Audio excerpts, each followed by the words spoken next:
Episode 1 में आपने देखा कि 2418 में इंसानों और एलियंस ने मिलकर टेक्नोलॉजी को इतना विकसित कर लिया है कि अब वे पूरे यूनिवर्स के साथ जुड़ चुके हैं। एपिसोड 2 की शुरुआत में कैप्टन मार्शल एक कंप्यूटर पॉड से अपने अपार्टमेंट में आता है। अपार्टमेंट में पहुंचने पर उसे एक रूम से उसकी पत्नी केली की आवाजें सुनाई देती है और जब वह रूम का दरवाजा खोलता है तो वह पाता है कि उसकी पत्नी एक एलियन के साथ सोई हुई है जिसका नाम दारूलियो है। दारूलियो एक फोरेंसिक एक्सपर्ट है और उसने अपनी प्रजाति को अधिक ऊंचाइयों तक ले गया है। मार्शल को देखकर उसकी पत्नी केली उसे सब कुछ समझाने और रोकने की कोशिश करती है, लेकिन वह उसकी किसी बात को नहीं सुनता है और गुस्से से अपने कंप्यूटर पॉड से कहीं चला जाता है। फिर हमें 1 साल बाद का सीन दिखाया जाता है जिसमें प्लेनेटरी यूनियन का हेड कैप्टन हेल्सी मार्शल को अपने ऑफिस में बुलाता है। प्लेनेटरी यूनियन न्यूयॉर्क सिटी में स्थित है। ये स्पेस में सभी प्लेनेट का अलाय है, जिसका मतलब है कि प्लेनेटरी यूनियन कुछ भी कर सकता है।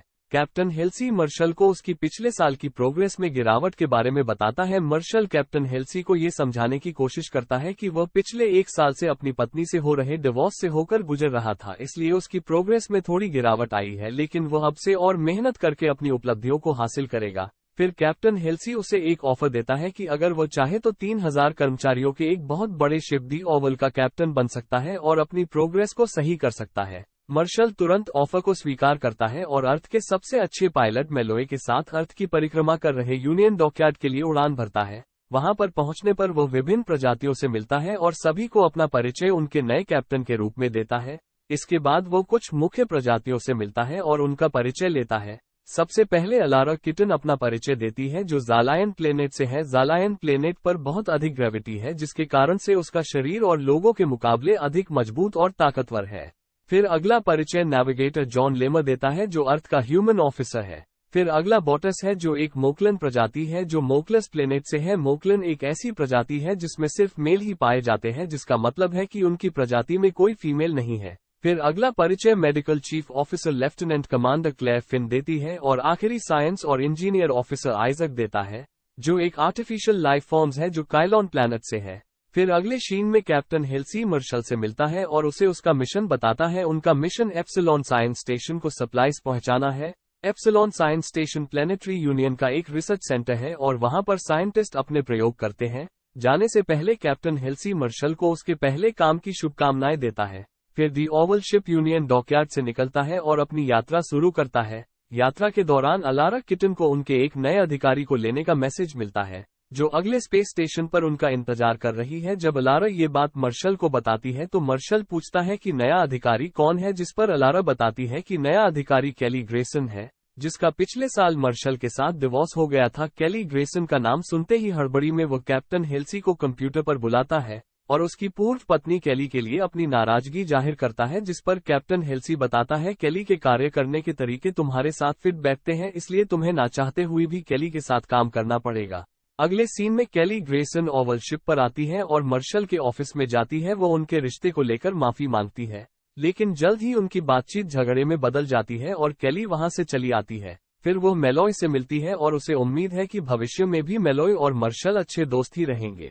फिर ओवल शिप एप्सिलॉन 2 के वातावरण में पहुंचता है और कैप्टन मार्शल एप्सिलॉन 2 के एक साइंटिस्ट डॉक्टर एरोनॉव से बात करता है। डॉक्टर एरोनॉव थोड़ा घबराया हुआ है और बताता है कि उनके साइंस स्टेशन को किसी सप्लाईज की जरूरत नहीं है, लेकिन फिर भी वो मार्शल को साइंस स्टेशन पर आने का अनुरोध करता है। फिर कैप्टन मार्शल की एक छोटी टीम डॉक्टर एरोनॉव से मिलने के लिए एक सेटल से साइंस स्टेशन पर पहुंचते हैं।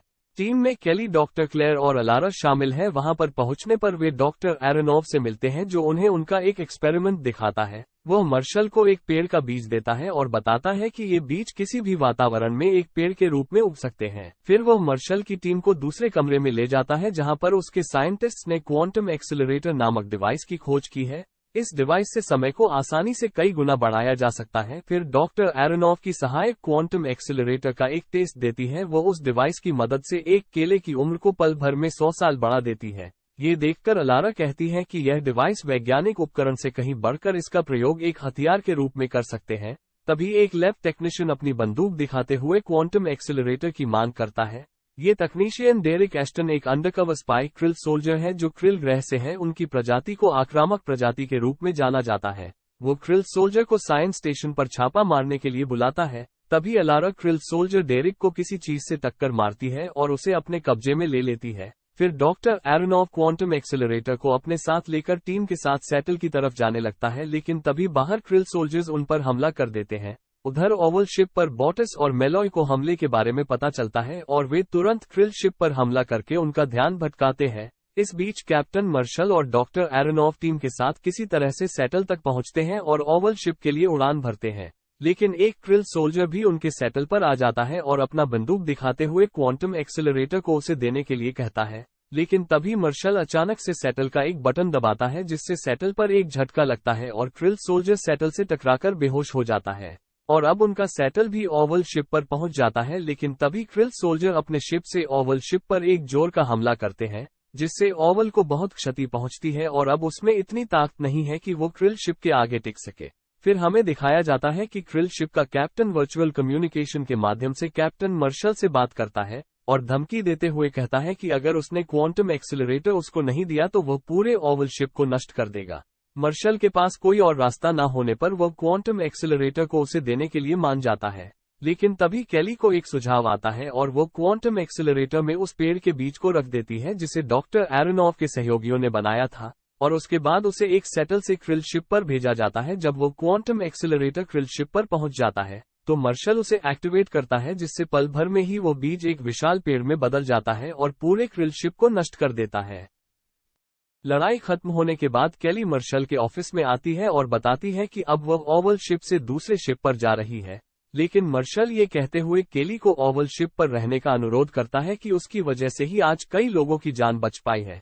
केली भी मार्शल की भावनाओं को समझते हुए ओवल शिप पर रहने के लिए मान जाती है। अगले दिन वो कैप्टन हेल्सी से मिलने के लिए प्लेनेटरी यूनियन ऑफिस जाती है और कैप्टन हेल्सी को उसे ओवल शिप पर भेजने के लिए धन्यवाद देती है। फिर हमें उनकी बातचीत से पता चलता है कि केली ने ही मार्शल को ओवल शिप का कैप्टन बनने के लिए अनुरोध किया था। अगले सीन में हमें दिखाया जाता है कि बॉटिस छुट्टी के लिए कैप्टन मार्शल से अनुरोध करने के लिए उसके ऑफिस में आता है। बॉटिस अगले 3 हफ्तों के लिए अपने साथी क्लाइडेन के साथ अपने अंडे के लिए घोंसला बनाने जा रहा है, क्योंकि मॉकलिन प्रजाति अंडे देकर प्रजनन करती है, जिसके लिए 21 दिनों के ब्रूडिंग की आवश्यकता होती है। मार्शल उसकी भावनाओं को समझते हुए उसकी छुट्टी को स्वीकार करता है। फिर हमें अगले सीन में दिखाया जाता है कि ओवल शिप को पास के शिप से एक इमरजेंसी मैसेज मिलता है कि उनके शिप पर क्रिल सोल्जर्स ने हमला किया है। शिप का कैप्टन बताता है कि उनका शिप पूरी तरह से बर्बाद हो गया है, लेकिन शिप के सभी लोग सुरक्षित हैं और उन्हें तुरंत उनकी मदद की जरूरत है। तभी मार्शल साथी शिप पर अपने माता पिता को देखता है और उन्हें बचाने के लिए तुरंत केली के साथ एक सैटल से उनके शिप पर जाता है। मार्शल के जाने के बाद अलारा को ओवल शिप का कैप्टन बनाया जाता है। जैसे ही मार्शल और केली साथी शिप पर पहुंचते हैं, वो शिप अपने आप दोनों के साथ गायब हो जाता है। फिर हमें पता चलता है कि साथी शिप वास्तव में एक होलोग्राफिक सिमुलेशन था जो एक छोटे शिप से आ रहा था। अलारा तुरंत जॉन लेमर को उस छोटे शिप ओवल पर लाने का आदेश देती है, लेकिन शिप ओवल पर पहुंचने से पहले ही ब्लास्ट हो जाती है और उन्हें मार्शल और केली के बारे में कुछ पता नहीं चलता है। फिर हमें अगले सीन में दिखाया जाता है कि मार्शल और केली जागते हैं और वे दोनों खुद को अपने पुराने अपार्टमेंट में पाते हैं जहां पर उनकी शादी हुई थी। आइजक को उस ब्लास्ट शिप से एक एटॉमिक निशान का पता चलता है और उसे स्कैन करने पर वह पाता है कि वह निशान एक दूसरे यूनिवर्स के केल्विन प्लेनेट से है। अलारा इस बात को तुरंत वर्तमान कमांडर से बताती है और दूसरी दुनिया से संपर्क करने की परमिशन मांगती है, लेकिन वर्तमान कमांडर ये कहते हुए केल्विन दुनिया से संपर्क करने से मना करता है कि केल्विन प्रजाति खुद को सर्वश्रेष्ठ मानते हैं और वे दूसरी प्रजाति को हीन भावना से देखते हैं। इस बीच मार्शल और केली दोबारा से जागते हैं और इस बार वे पाते हैं कि वे एक केल्विन आदमी के जेल में है। तभी एक केल्विन आदमी आता है और उन्हें बताता है कि केल्विन प्रजाति किसी दूसरे प्रजाति को पकड़कर उन्हें अपने मनोरंजन के लिए जेल में रखते हैं। दूसरी तरफ ओवल पर अलारा परमिशन न मिलने पर भी केल्विन दुनिया से संपर्क करने के लिए अपनी टीम से कहती है और वे होलोग्राफिक सिमुलेशन की मदद से केल्विन दुनिया में प्रवेश करते हैं। फिर अलारा और आइजक उस केल्विन आदमी के घर में जाते हैं जहां पर मार्शल और केली कैद है। आइजक भी केल्विन प्रजाति की तरफ एडवांस टेक्नोलॉजी से है, इसलिए केल्विन आदमी उसका स्वागत करता है। लेकिन जब आइजक मार्शल और केली को छोड़ने के लिए कहता है तो केल्विन आदमी उसे मना कर देता है। लेकिन जब अलारा मार्शल और केली को छोड़ने के लिए उसे कुछ मूल्यवान वस्तु देने की बात करती है तो वह केल्विन आदमी मान जाता है और वह मार्शल और केली को छोड़ देता है। फिर हमें दिखाया जाता है मार्शल अलारा को प्रोत्साहित करने के लिए एक पार्टी का आयोजन करता है और पार्टी में वह अलारा को नीलम रत्न देते हुए उसकी प्रशंसा करता है। इस बीच बॉटिस और क्लाइडेन नोटिस करते हैं कि जल्द ही बच्चा अंडे से बाहर आने वाला है, लेकिन जब बच्चा अंडे से निकलता है तो वे पाते हैं कि बच्चे का जेंडर फीमेल है, जो मॉकलिन प्रजाति को शर्मिंदा करता है और इसलिए बॉटिस और क्लाइडेन अपने नवजात बच्चे के जेंडर को चेंज करवाना चाहते हैं, जिसके लिए वह मेडिकल चीफ क्लेयर फिन से मिलता है। लेकिन क्लेयर फिन इस तरह के अनैतिक कार्य करने से सख्त मना करती है, इसलिए वह अब मार्शल के पास जाता है ताकि वह उसके बच्चे का जेंडर चेंज करवा सके, लेकिन मार्शल भी उसे मना कर देता है, जिससे बॉटिस गुस्से में वहां से चला जाता है। बाद में केली को एक मैसेज मिलता है कि एक मॉकलिन शिप का कैप्टन बोराक मार्शल से बात करना चाहता है, और जब वह मार्शल से बात करता है तो कहता है कि वह बॉटिस और क्लाइडेन के बच्चे को मॉकलिन ले जाने दे ताकि वे उसके बच्चे का जेंडर चेंज कर सके, जिससे मार्शल इस बात से चिढ़ जाता है कि उसके पीठ पीछे बॉटिस और क्लाइडेन ने अपने लोगों से मदद मांगी है।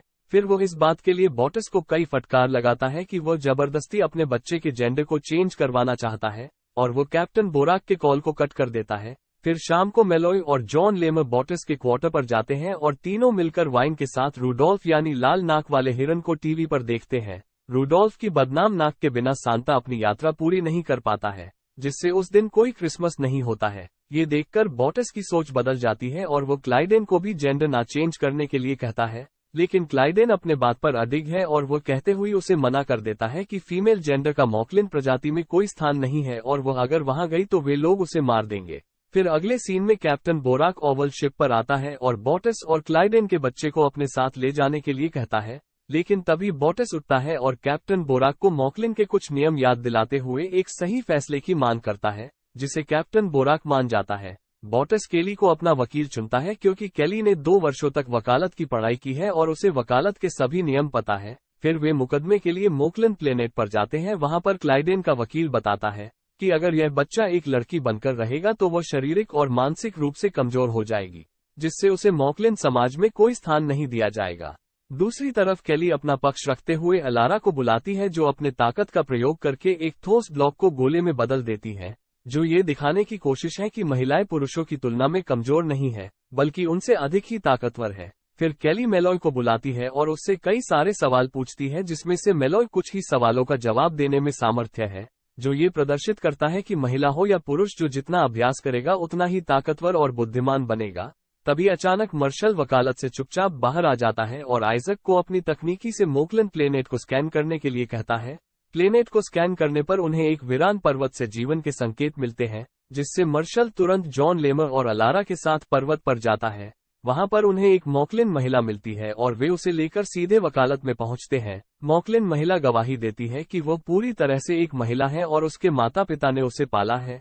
वह वकालत को ये भी बताती है कि वह हमेशा खुश रही है और मॉकलिन प्रजाति का सबसे प्रसिद्ध गाना भी गाने लगती है, जिससे क्लाइडेन का वकील क्रोधित होते हुए उसे गाना बंद करने के लिए कहता है, जिसका मतलब है कि मॉकलिन प्रजाति का सबसे प्रसिद्ध गाना एक महिला ने लिखा है। लेकिन इससे कुछ फायदा नहीं होता है और परिषद ये कहते हुए मामले को बंद कर देती है कि उनके पास जेंडर ना चेंज करने के लिए पर्याप्त सबूत नहीं है। फिर हमें अगले सीन में दिखाया जाता है कि एक डॉक्टर ने क्लाइडेन और बॉटिस के बच्चे के जेंडर को चेंज किया है, जिससे ओवल टीम बहुत दुखी है और यहीं पर एपिसोड खत्म हो जाता है। अगर आपको यह वीडियो पसंद आए तो वीडियो को लाइक और हमारे चैनल को सब्सक्राइब करना ना भूले। Thanks for watching.